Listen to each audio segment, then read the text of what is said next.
I lost my husband, my 6-year-old daughter, and the ability to walk, all in the same night, all in the same twisted metal wreck on Interstate 90. 12 days later, I wheeled myself to my parents' $4.7 million mansion, bandages still wrapped around my head, and begged for a place to stay while I healed. My mother looked at me through a crack in the door and said, "Figure it out yourself." Then she closed the door in my face. I sat alone on their porch for 20 minutes, in the dark, wondering if I had any reason left to keep breathing. But they didn't know about the metal card hidden in my grandfather's old oak box. And they didn't know that card would change everything, including who really owned their precious fortune. My name is Whitney Forrester. I'm 34 years old. This is the story of how I lost everything and found something they never wanted me to have. If you're watching this, please subscribe and let me know where you are watching from. My father, Edward Cole, built Cole Properties into a $120 million commercial real estate empire, or so the story goes. My mother, Margaret, reinvented herself as Seattle's philanthropic queen, chairing 3 charity boards and hosting galas where the guest list read like a who's who of Puget Sound wealth. And then there was Richard, my older brother, the golden child. From the time Richard turned 16, our father groomed him for succession. Board meetings at 17, a corner office at 22.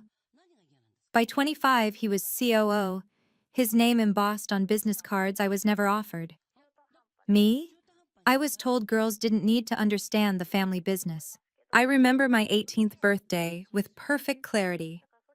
Richard received a BMW 3 Series, wrapped in a red bow, parked in the circular driveway. I received a suitcase and a card that read, "Time to learn independence, sweetheart." I graduated summa cum laude from the University of Washington, top 10% of my class. When I told my mother, she glanced up from her phone and said, "That's nice, dear. Richard just closed a $4 million deal." My father never once asked what I studied, so I stopped waiting for their approval. I paid my own way through an MBA. I built my own career, my own life, my own definition of success, far from the Cole family's shadow.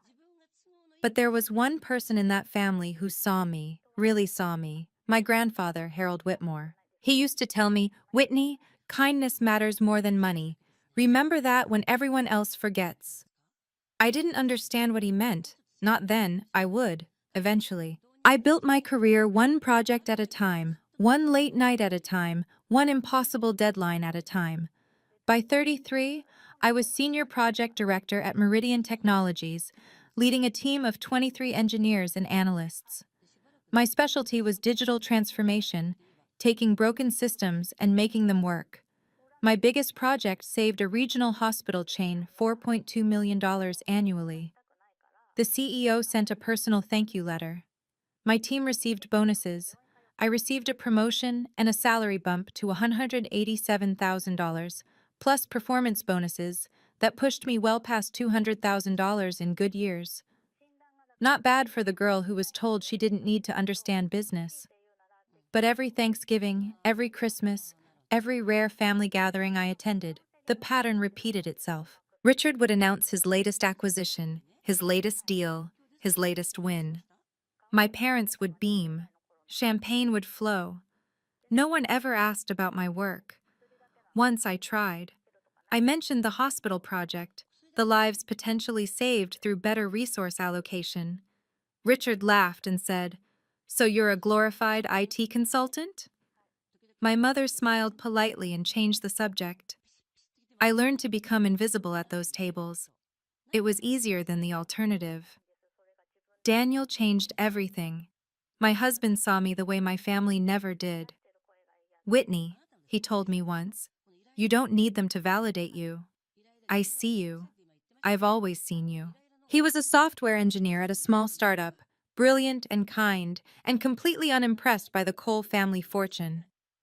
We bought a modest house in Kirkland, drove sensible cars, and built a life that had nothing to do with my parents' world. When Lily was born, I thought maybe, just maybe, my mother would soften.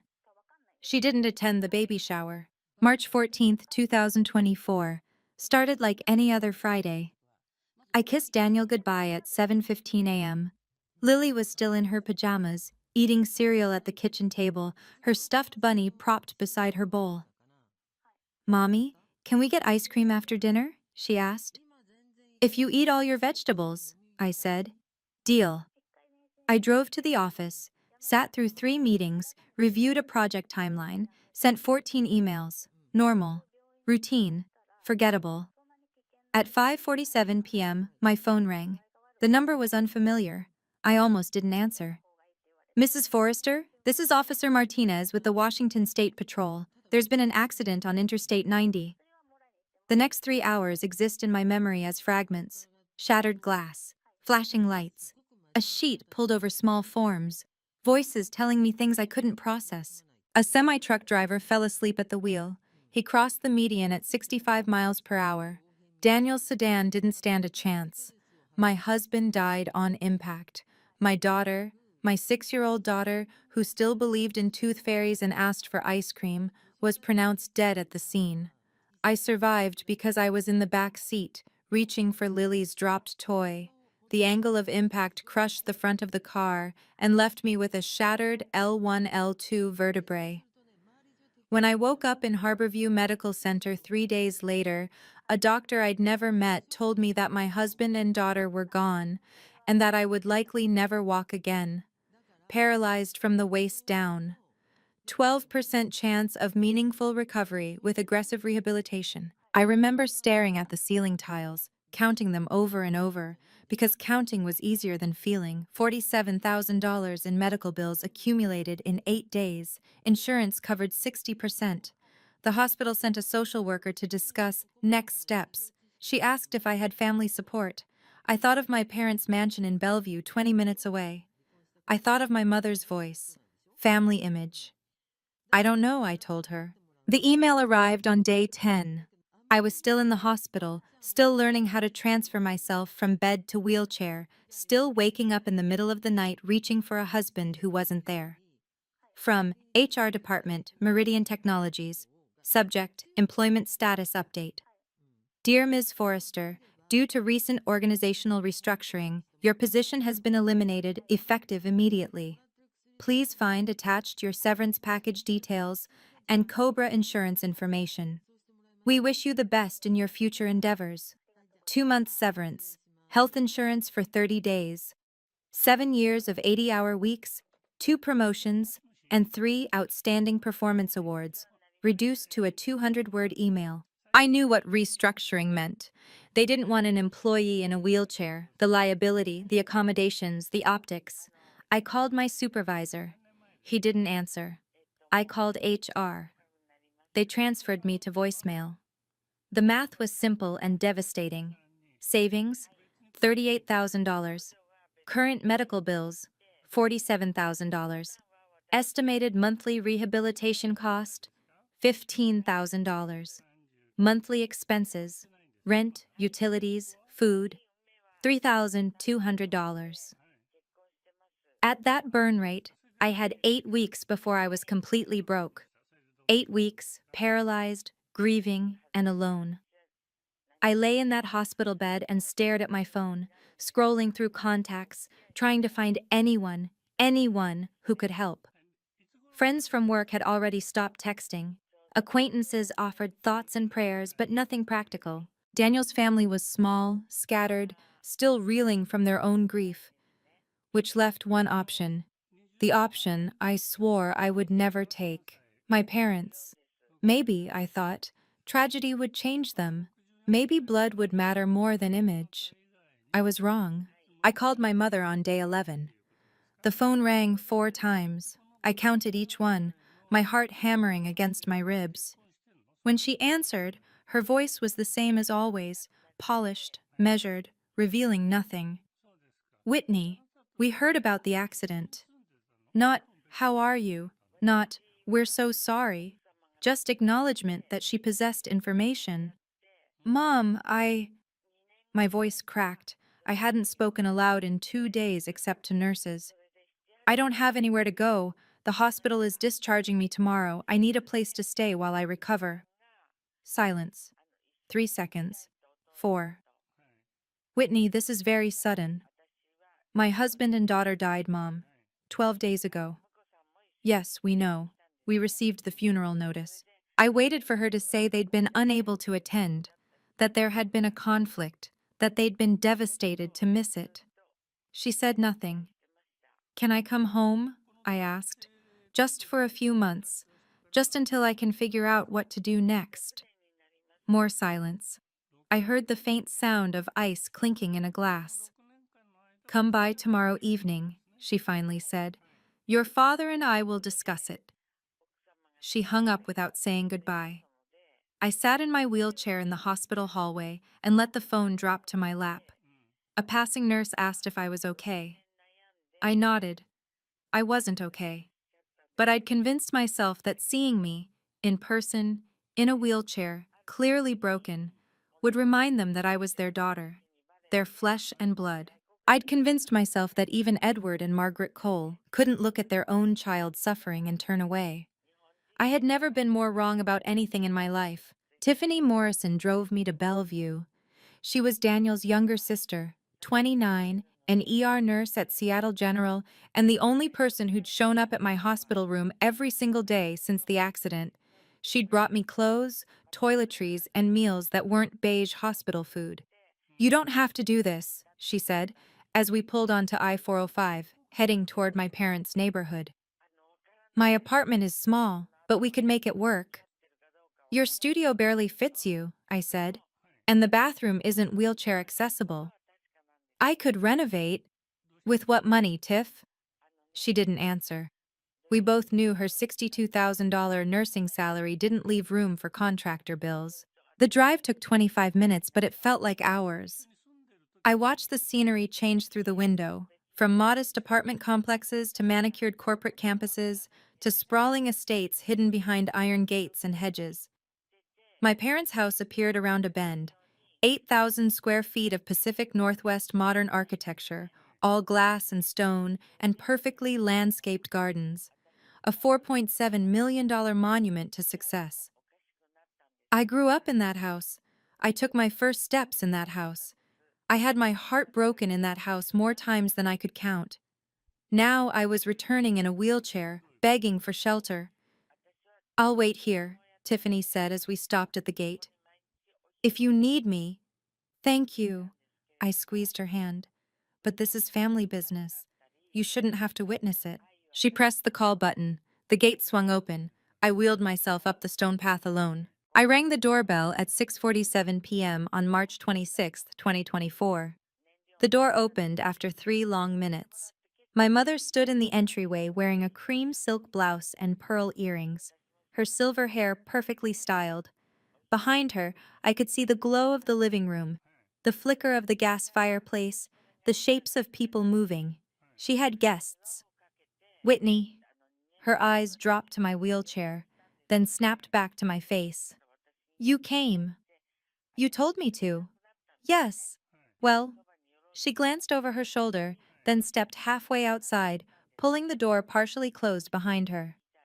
This isn't a good time. We're entertaining the Hendersons. You remember them? They're on the board of the foundation. Mom, I just need to talk to Dad for 5 minutes. Yana, your father is occupied. Her voice hardened. Whitney, look at yourself. The bandages, the chair, we simply cannot present this to our guests. I felt something crack inside my chest.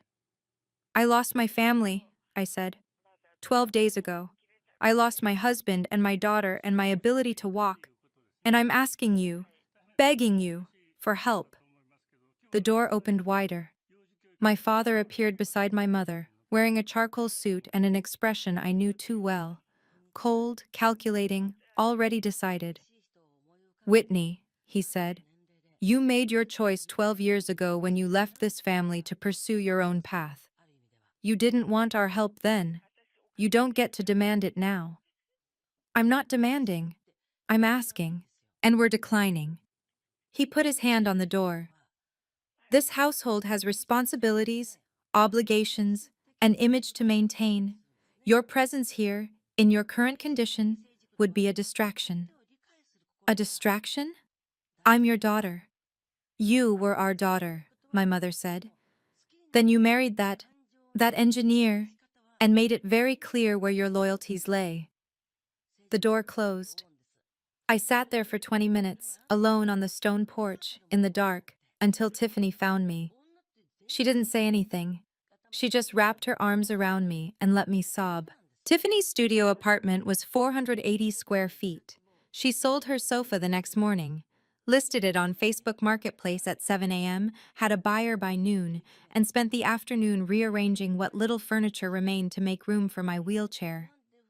You didn't have to do that, I said, watching her push her bed against the wall. It was an ugly sofa anyway. She wiped sweat from her forehead. Daniel always said it looked like a sad brown cloud. The mention of his name hung in the air between us. I hadn't spoken about Daniel, really spoken about him, since the accident. He loved you, Tiffany said quietly. You know that, right? He used to tell me that you were the best person he'd ever met, and that someday you'd realize it too. I felt tears burning behind my eyes. I don't deserve this. You taking me in, all of this. Stop. Tiffany crouched beside my wheelchair, looking up at me with Daniel's same brown eyes. You deserve more than you got. Way more than a sister-in-law who can only offer a fold-out bed and a bathroom that's barely accessible. It's everything. It's not enough, but it's what I have. That night, as I lay on the fold-out bed listening to Tiffany's quiet breathing across the room, I let myself cry for real for the first time since the hospital. Before she fell asleep, Tiffany mentioned something she'd almost forgotten. Oh, Daniel had some boxes in our family's storage unit. Old stuff. I think there might be things of yours in there too.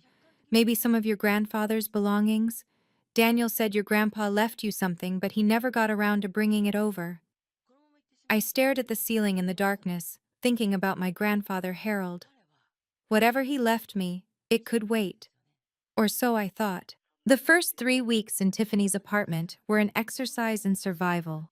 I started physical therapy at Seattle Rehabilitation Center, $4,200 per month, paid directly from my shrinking savings.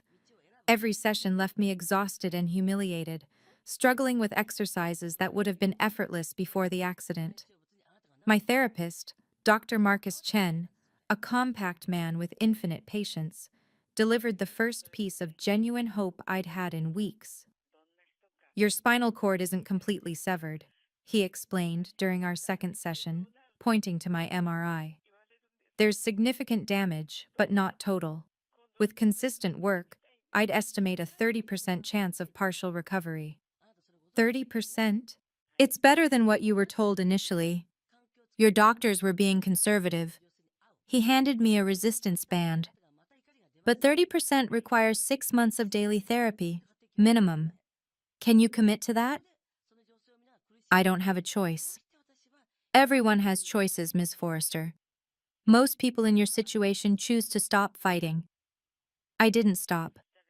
Meanwhile, the job search yielded nothing. I sent 47 applications in 3 weeks. 2 companies responded with interviews. Both interviews ended the moment I wheeled into the room. We're looking for someone with more mobility, one hiring manager said, not quite meeting my eyes. The numbers on my bank statement dropped like stones. $38,000 became $31,000. $31,000 became $24,000. $24,000 became $19,500. At that rate, I'd be broke by June. Tiffany started picking up extra shifts, doubles, overnights, anything to help cover groceries.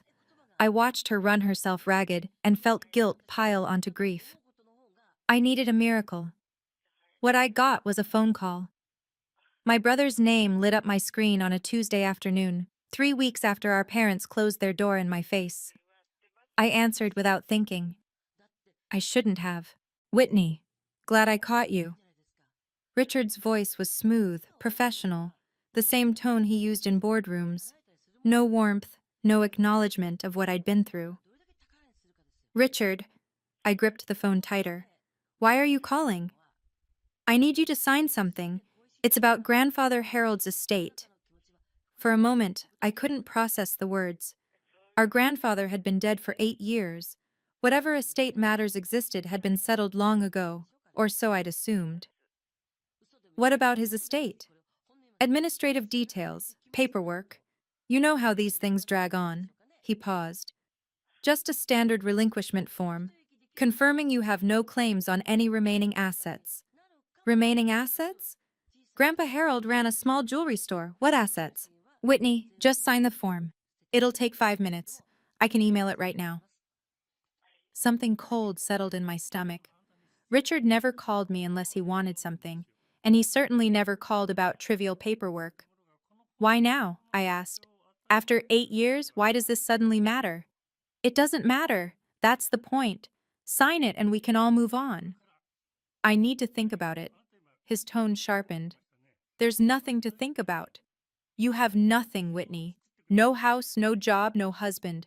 You're living off your dead husband's sister's charity. Do you really want to make this difficult? I felt my jaw tighten. If it's nothing, why are you so eager for my signature? Because... He caught himself. When he spoke again, his voice was controlled, dangerous. Because if you refuse, I'll have to tell people you're trying to extort the family during a difficult time. I'm not extorting anyone. Sign the form, Whitney. No. The line went dead.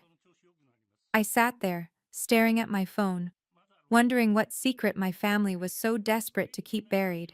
Tiffany arrived home that evening with a cardboard box under her arm, dusty and water-stained. Found it, she said, setting it on the kitchen counter. It was buried behind a bunch of Daniel's college stuff. I almost missed it. The box was unmarked except for 2 initials carved into the lid. H.W. Harold Whitmore. My grandfather. My hands trembled as I lifted the lid. Inside, I found a collection of memories I'd forgotten existed. Old photographs of my grandfather and grandmother at their wedding, letters written in his careful cursive, a faded newspaper clipping about his jewelry store opening in Portland in 1962. And beneath all of it, wrapped in velvet cloth, was a metal card. It wasn't a credit card, too heavy, wrong shape. Brushed silver, about the size of a business card, with a series of numbers embossed on one side and a small symbol I didn't recognize on the other. Tucked beside it was a letter, handwritten, dated June 15th, 2015, 1 year before my grandfather's death. My dearest Whitney, if you're reading this, it means you've faced hardship and still held on to your heart. I always knew you would. You were different from the others, kinder, gentler, more like your grandmother than anyone in this family. I'm leaving you something I couldn't give to your mother. She made her choice when she married your father and turned her back on who we raised her to be. Take this card to Pacific Heritage Bank in downtown Seattle. Ask for Marcus Wellington. He'll explain everything. Live honestly. Live kindly. That's all I ever wanted for you. With all my love, Grandfather Harold. I read the letter 3 times, trying to understand. My grandfather was a jeweler, a simple man. What could he possibly have left at a bank that required a special card and a personal banker? That night, I couldn't sleep. I lay in the darkness, turning my grandfather's words over in my mind, trying to reconcile the man I remembered with the mystery he'd left behind. Grandpa Harold had always been different from the rest of the family. He lived in a modest 2-bedroom house in Portland, drove a 10-year-old pickup truck, and wore the same brown cardigan every winter. My mother used to complain about visiting him, said he had no ambition and had wasted his potential. But I remembered other things too. The Children's Hospital in Portland with the Whitmore Wing, the scholarship fund at the University of Oregon that bore his name, the quiet checks he wrote to charities without fanfare or tax deductions. How did a small-town jeweler afford any of that? And then another memory surfaced, one I hadn't thought about in years. I was 16, home from boarding school for winter break. Late at night, I'd gone to the kitchen for water and overheard my parents arguing in the study. If it weren't for the money from your father, my father had said. We wouldn't have anything. Don't. My mother's voice was sharp, warning. Don't ever bring that up again.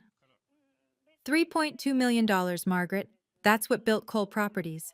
And you want to pretend? I said don't. I'd forgotten about that conversation, buried it along with all the other uncomfortable truths about my family. Now it came rushing back. $3.2 million. In 1992. From a man who supposedly ran a small jewelry store. I looked at the metal card on my nightstand. Tomorrow I would find out the truth. Pacific Heritage Bank occupied a limestone building on 4th Avenue, the kind of architecture that whispered old money to anyone paying attention. I arrived at 10:15 a.m. on April 15th, 2024, 32 days after the accident that destroyed my life. Tiffany had offered to come with me, but I'd declined. This felt like something I needed to do alone. The lobby was all marble floors and mahogany paneling, with discreet security cameras and a hush that made the outside traffic seem miles away. A young woman at the reception desk looked up as I wheeled through the entrance, her smile faltering slightly as she registered the wheelchair. Can I help you? I placed the metal card on her desk. I need to see Marcus Wellington. Mr. Wellington is our branch director. He only meets with clients by appointment. Her smile returned, professionally apologetic. I can schedule something for next week. Please show him this card.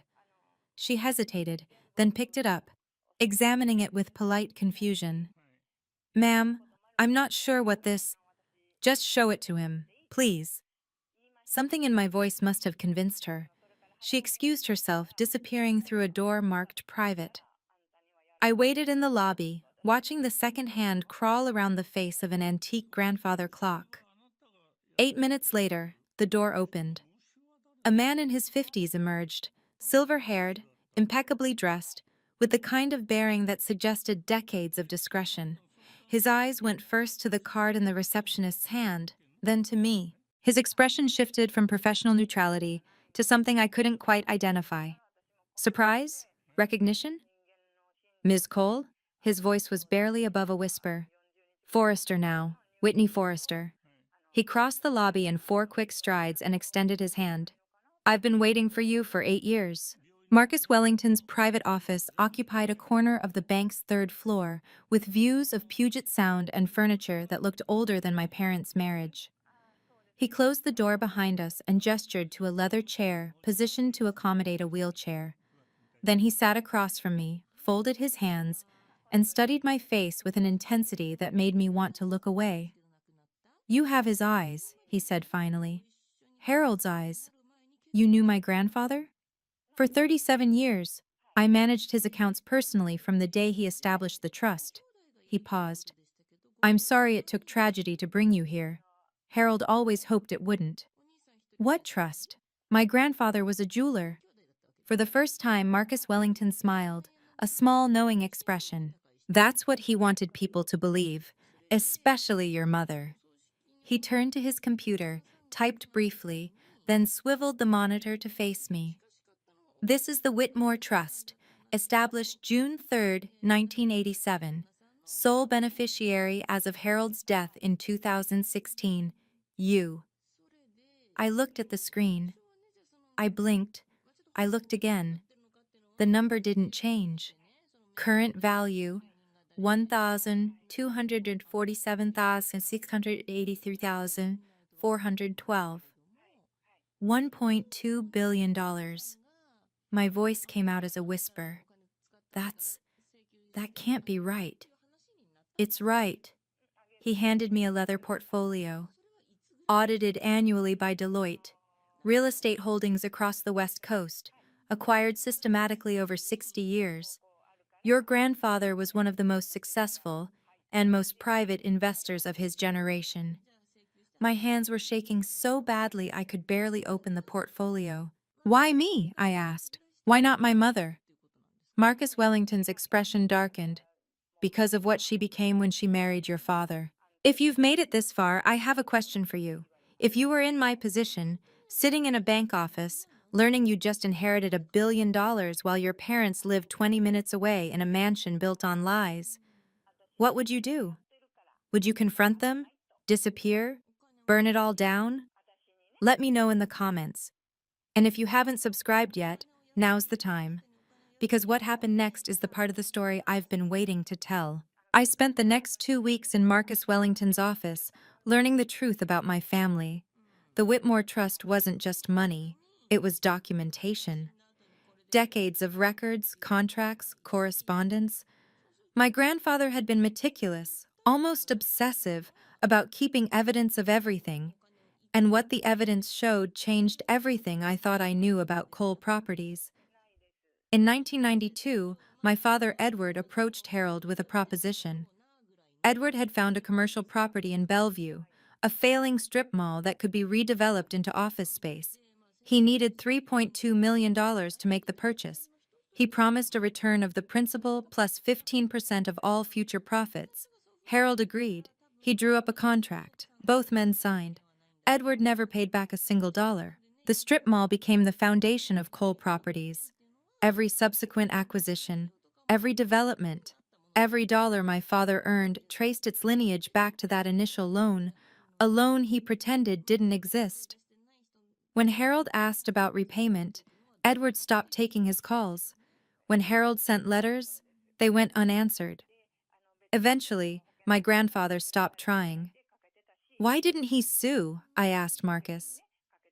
For Margaret's sake. He hoped she'd come back to him eventually, realize what she'd married. Marcus shook his head. She never did.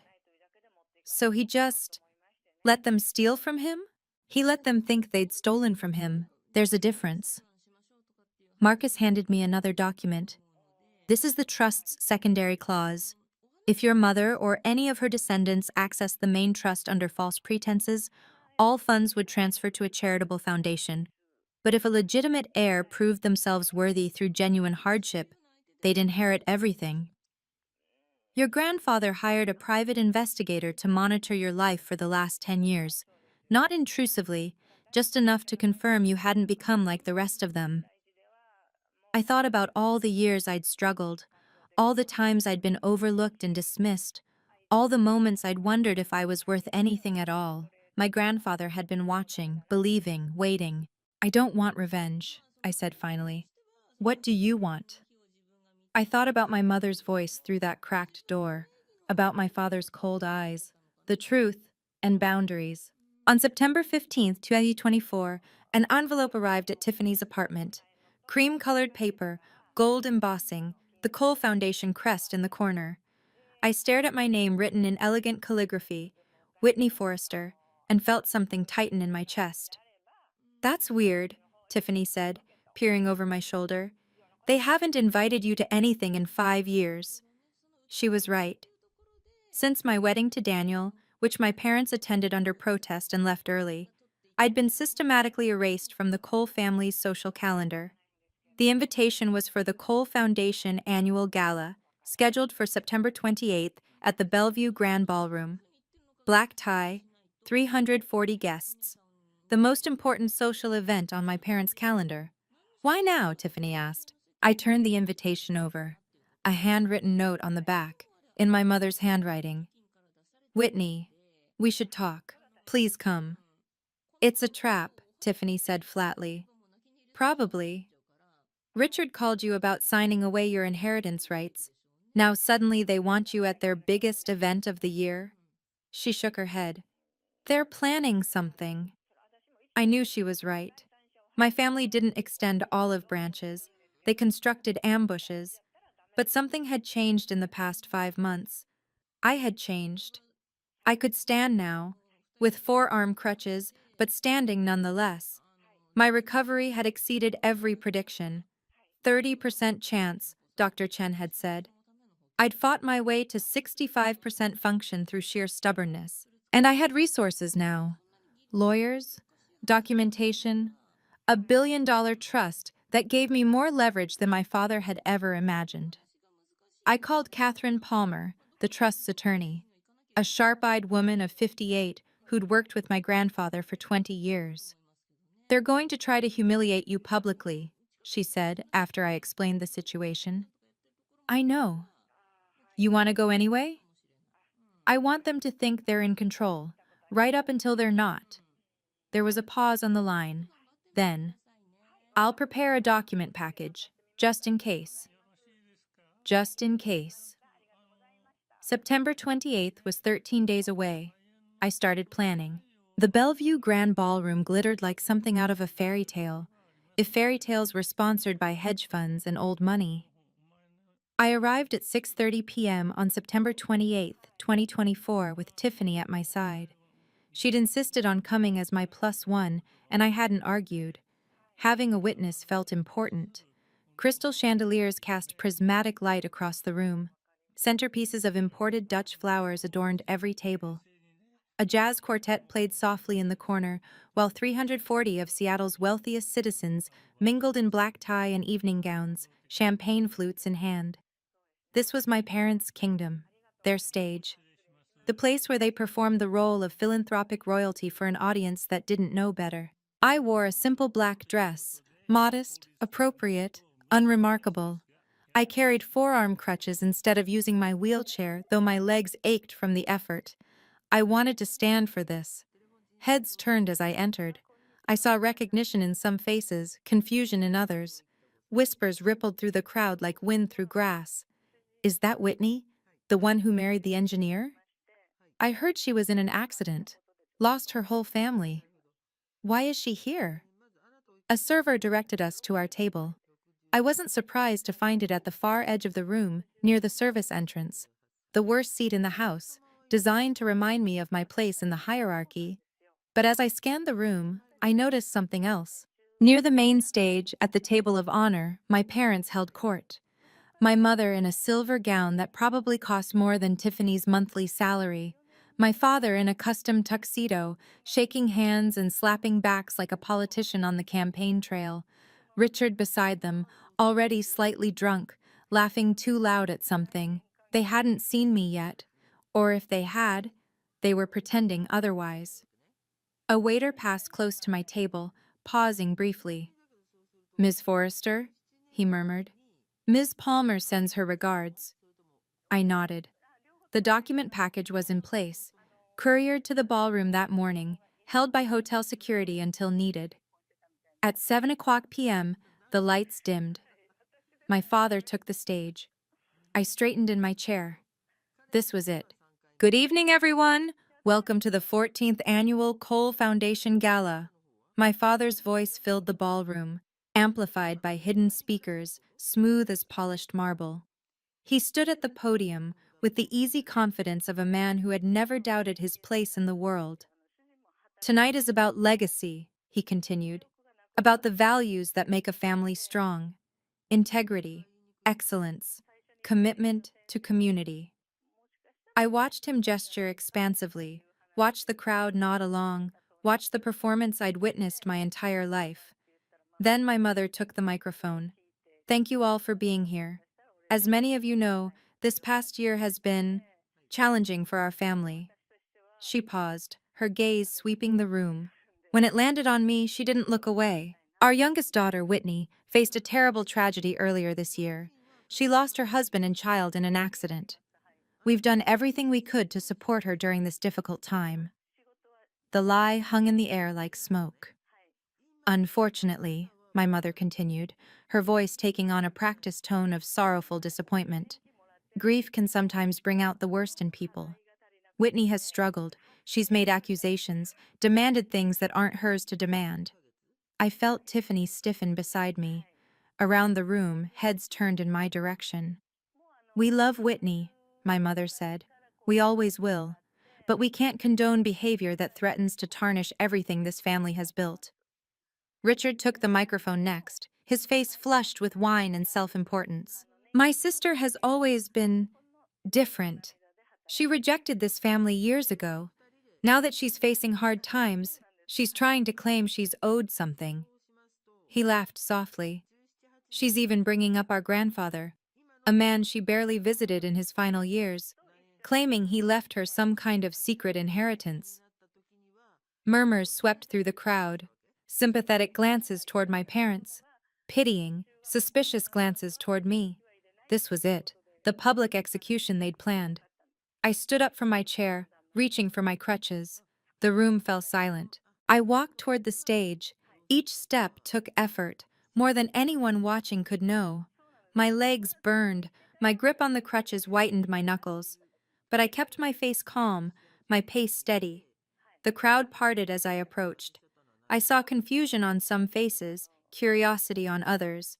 My mother's expression froze into something like horror. "Whitney," she started. "Thank you, Mother." I reached the edge of the stage but didn't climb it. I didn't need to be above anyone. I just needed to be heard. For mentioning me, I'd like to say a few words if the guests don't mind. My father stepped forward, his politician's smile straining at the edges. "Whitney, this isn't the time." "I think it's exactly the time." I turned to face the crowd. "My family just told you I've been making accusations and demanding things I'm not owed. Let me be specific about what actually happened." I heard my mother hiss something to Richard. He started toward me, but stopped when he noticed the room's attention fixed entirely on me.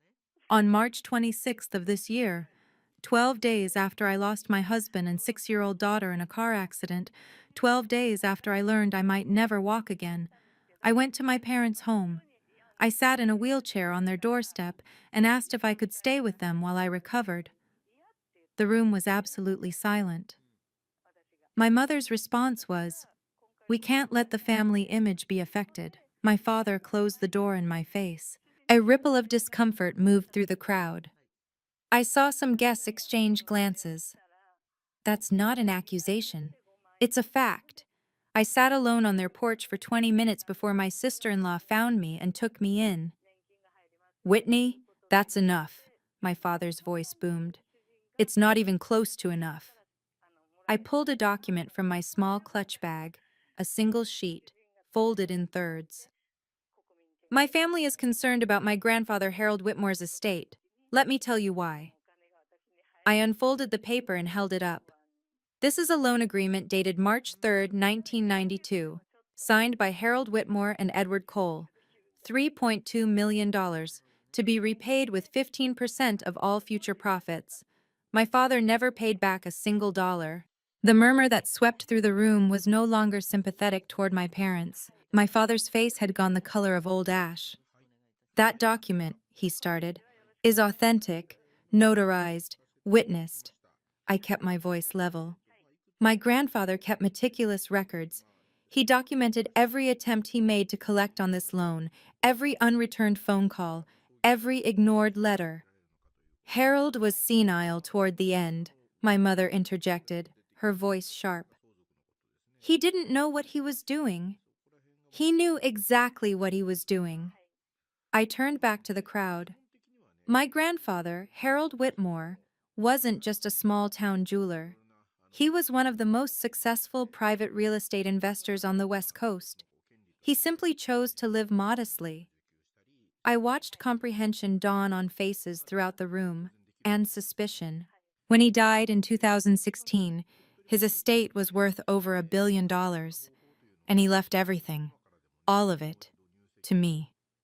The gasp was audible. I pulled out my phone, opened the banking app, and turned the screen toward the crowd. "The Whitmore Trust. Sole beneficiary, Whitney Cole Forrester. Current value, $1,247,683,000. Verified by Pacific Heritage Bank. Audited by Deloitte." I let the numbers sink in, watched my father's jaw work soundlessly, watched my mother grip Richard's arm like she was drowning. My grandfather left this money to me for one reason, because I was the only member of this family who didn't sell my soul for status. I folded the loan agreement and returned it to my bag. He watched me from a distance for 10 years. He saw how I built my own career, how I chose love over money when I married Daniel, how I raised my daughter to be kind.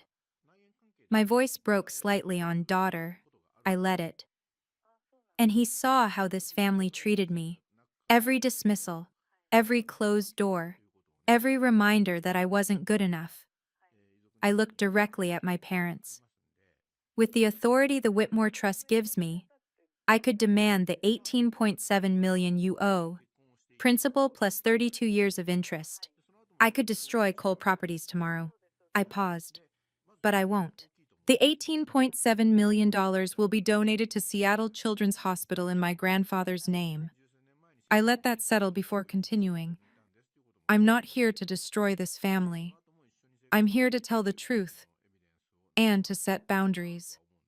I turned back to my parents, my brother. Three faces frozen in various stages of shock and fury.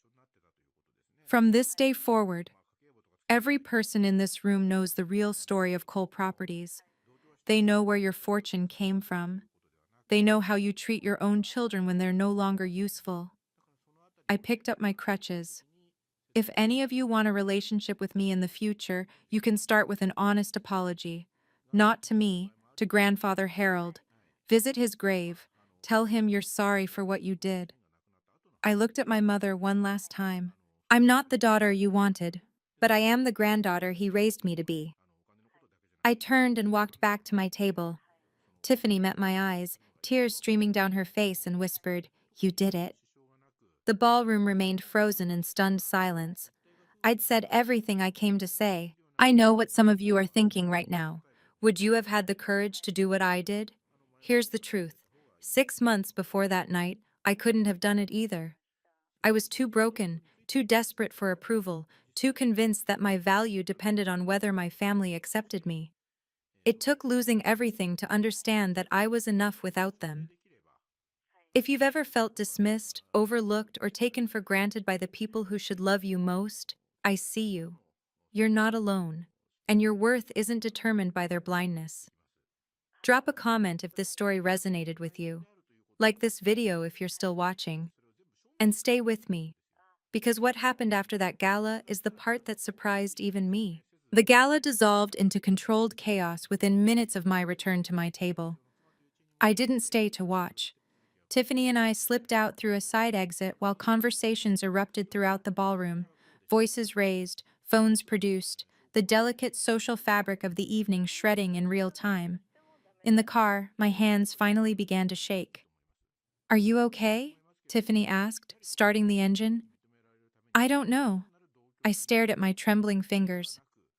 "I've never done anything like that before." "You were incredible." I was terrified. She reached over and squeezed my hand. "Those aren't mutually exclusive." By the time we reached her apartment, my phone had 17 missed calls, none from numbers I recognized, and a text from Catherine Palmer. Seattle Business Journal already contacted me for comment. I declined. News travels fast. The next morning, I learned exactly how fast. Cole Foundation. Gala interrupted by family bombshell. Estranged daughter reveals hidden fortune, accuses parents of theft. The article ran in the Seattle Business Journal at 6 o'clock a.m. By noon, it had been picked up by 3 local news stations and a handful of national business blogs. The facts were all there. The $3.2 million loan, the Whitmore Trust, the confrontation at the gala, a few quotes from unnamed guests who'd witnessed everything, a terse no comment from Cole Properties' PR department. I read the article 3 times, waiting to feel satisfaction. What I felt instead was exhaustion. I hadn't wanted to humiliate my family publicly. I'd wanted them to acknowledge the truth privately, like adults. They'd forced my hand by trying to humiliate me first. But there was no joy in their downfall, only relief that it was over, or so I thought. The real fallout was just beginning. 2 days after the gala, I met with Catherine Palmer at her office in Pioneer Square. She'd prepared a stack of documents nearly 3 inches thick, all the legal options available to me as controller of the Whitmore Trust. "You could pursue the $18.7 million, she said, sliding the first folder toward me. "The loan agreement is ironclad. Your grandfather made sure of that." I meant what I said. That money goes to Seattle Children's Hospital. She nodded, unsurprised.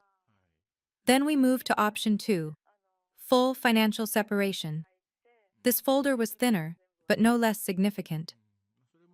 The Whitmore Trust has several smaller outstanding loans to coal-related entities, about $2.1 million total, from various transactions over the years. We can call those in immediately. Do it. And this, she handed me a formal letter, terminates all financial relationships between Whitmore Trust Holdings and any business connected to your parents. Going forward, they have no claim to any resources that originated with your grandfather. I signed every document she put in front of me. One more thing. Catherine pulled out a final folder. Articles of Incorporation.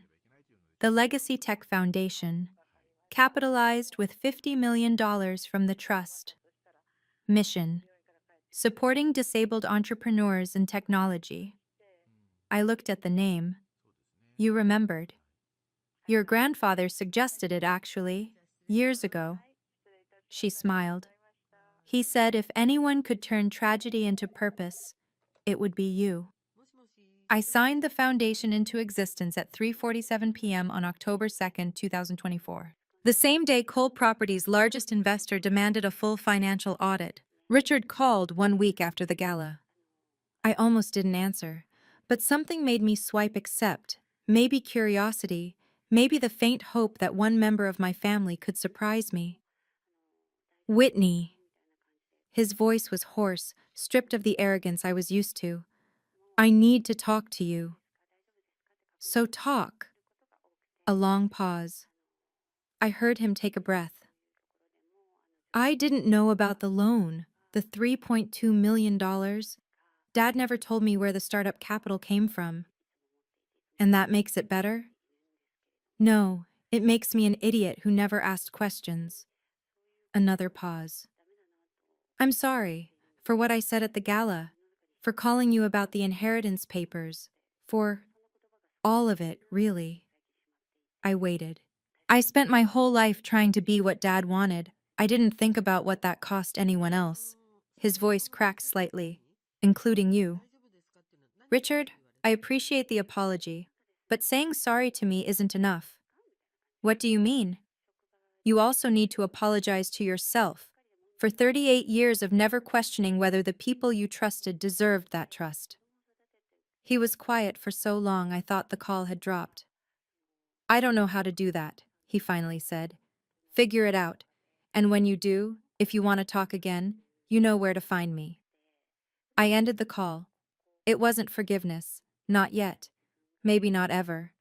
But it was a start. My parents, notably, remained silent. The dominoes began falling 6 weeks after the gala. I learned about most of it through Catherine Palmer, who maintained contacts throughout Seattle's business community. Some of it I read in the press. None of it surprised me. On October 15th, Wellington Capital Partners withdrew their $4.8 million investment from Cole Properties. Their stated reason? Concerns about corporate governance and financial transparency.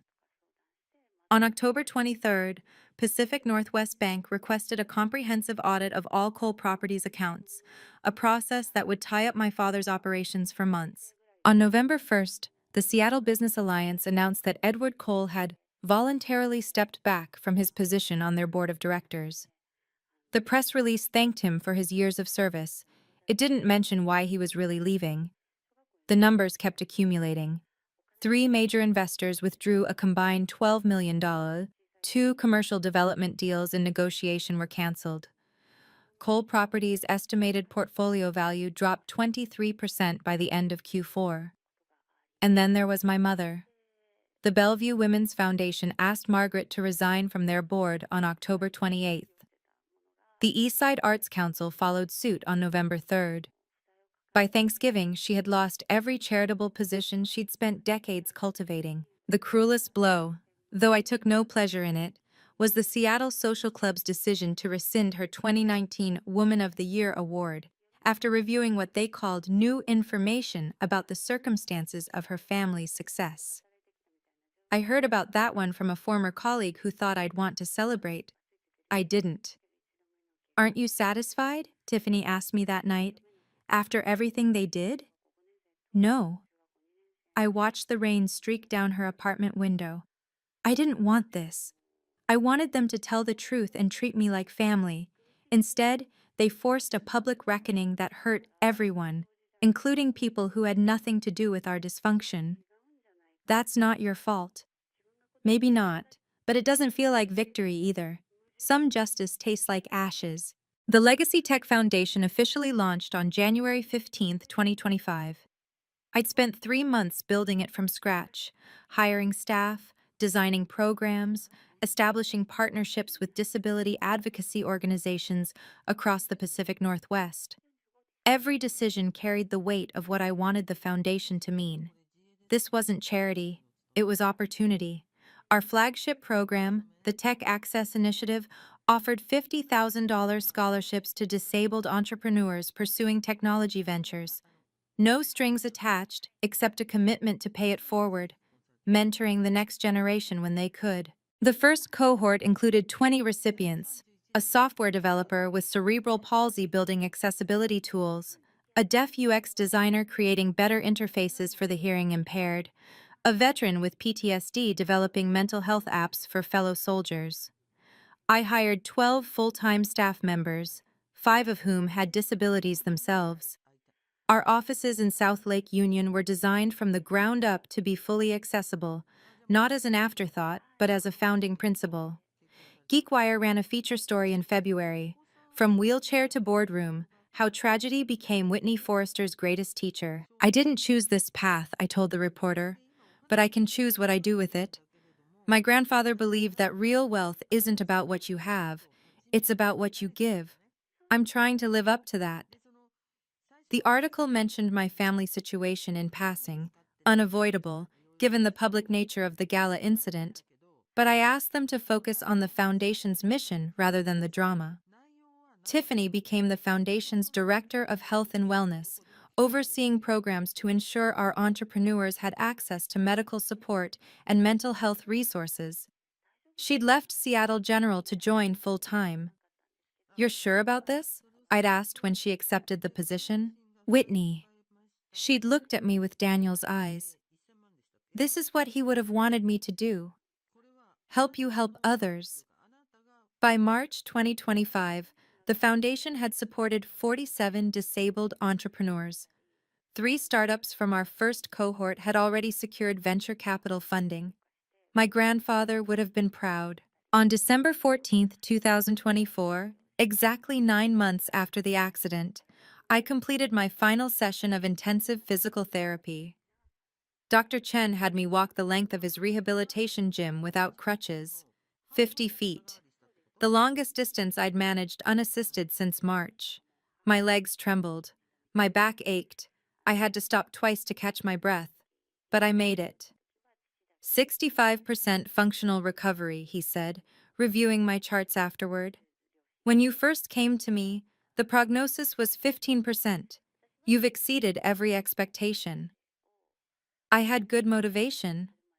"You had stubbornness," he smiled, which is the same thing sometimes. I still used crutches most days, especially during long events or stressful situations. I kept a wheelchair in my apartment for the days when my body simply couldn't cooperate. I'd accepted that full recovery might never happen, but I could walk. The day I managed 10 consecutive steps without any support, Tiffany recorded it on her phone. I watched myself later, unsteady, slow, but upright, and cried for 20 minutes. Daniel would have cheered. Lily would have clapped her little hands and demanded I do it again. They weren't there to see it, but I was doing it for them anyway. Every step was a step away from the woman who'd begged her parents for shelter, a step away from the daughter who'd spent decades seeking approval from people who'd never give it, a step toward whoever I was becoming. "You know what the hardest part is?" I told Tiffany that night. "What?" "Realizing I was always strong enough to walk away from them. I just didn't believe it until I literally couldn't walk at all." She hugged me without saying anything. Some lessons have to break you before they can heal you. My mother reached out in February 2025. Not directly. She had her lawyer contact Catherine Palmer to request a private meeting. Neutral location. No Edward, no Richard. I almost declined. Then I thought about what my grandfather would have wanted. We met at a coffee shop in Kirkland on a gray Tuesday afternoon. Margaret arrived in a designer coat that probably cost more than my first car, but her face showed something I'd never seen before: uncertainty. We sat across from each other for a full minute before she spoke. "I don't know how to do this," she said finally. "Do what?" "Apologize. I've never—" She looked down at her hands. "I've never admitted I was wrong. About anything. Now would be a good time to start." She took a breath. "The night you came to the house, after the accident, I should have opened the door. I should have held you. I should have been your mother." I waited. I was so worried about what people would think. The wheelchair, the attention. I told myself we were protecting you by keeping distance. Her voice cracked. I was lying to myself. I was protecting us, our image, our perfect facade. Thank you for saying that. Can you forgive me? I considered the question carefully. "I accept your apology," I said, "but forgiveness is different. That takes time, and it requires change, not just words. What do you want from me?" "Space, honesty, and if you want any relationship at all, go visit grandfather's grave. Tell him what you told me." She nodded slowly. It wasn't reconciliation, but it was a door, cracked open for the first time in 30 years. I drove to Portland in March 2025, 1 year after the accident that destroyed my old life. Grandfather Harold's grave was in a small cemetery on the outskirts of the city, shaded by oak trees he'd loved.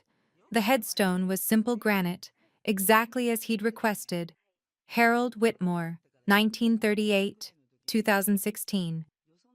A man of quiet strength and extraordinary kindness. I brought flowers, white roses, his favorite, and a letter I'd written the night before. "Hi, Grandpa." I lowered myself onto the bench beside his grave, my crutches propped against my knee. "I'm sorry I didn't visit more. I'm sorry I didn't understand what you were trying to tell me when you were alive." I wiped my eyes. "But I think I understand now." I read the letter aloud, everything I wished I'd said while he could still hear me. How much his belief in me had meant. How his gift had saved me when I had nothing left. How I was trying to live up to the name he'd trusted me with. "I'm not perfect," I said at the end, "but I'm trying to be kind. I'm trying to be honest. I'm trying to be the person you saw in me, even when I couldn't see her myself." A breeze moved through the oak trees. Somewhere nearby, a bird sang. I sat with him for an hour, watching the shadows shift across his grave. When I finally stood to leave, I felt something I hadn't felt in a very long time: peace. 1 year after the accident, I stood in the Legacy Tech Foundation's new headquarters and surveyed what we'd built. 47 entrepreneurs supported, 3 successful funding rounds, 12 staff members who believed in our mission, a waiting list of applicants stretching into next year. Tiffany found me by the window, watching the Seattle skyline. "You okay?" "Yeah," I smiled. "Actually, yeah, I think I am." My relationship with my parents remained distant but no longer hostile. My mother had visited grandfather's grave, according to Catherine Palmer. My father still hadn't reached out, and I'd accepted that he might never change. Richard called occasionally. Short conversations, awkward but genuine. He was seeing a therapist, he said, trying to figure out who he was outside our father's shadow. I didn't know if any of them would ever truly understand what they'd done. But I'd stopped waiting for that understanding. Daniel and Lily were gone. Nothing would change that. But every day, I tried to live in a way that would have made them proud. "A year ago," I said to Tiffany, "I didn't think I'd survive this. And now? Now I know I can survive anything." I turned from the window, because I finally stopped looking for permission to be myself. The next chapter was mine to write. That's my story, Whitney Forrester's story, a year of loss, discovery, and ultimately, rebuilding. If there's one thing I want you to take from this, it's this: your worth isn't determined by the people who should have loved you. Sometimes the family that matters most is the one you choose, and the one that chooses you back. I was abandoned by my parents in my darkest moment, and it turned out to be the beginning of finding myself. If this story resonated with you, please like and subscribe. Your support helps this channel keep sharing stories like mine. Stories of resilience, justice, and the power of boundaries. And if you want to hear more, check the description for similar stories. I promise you won't be disappointed.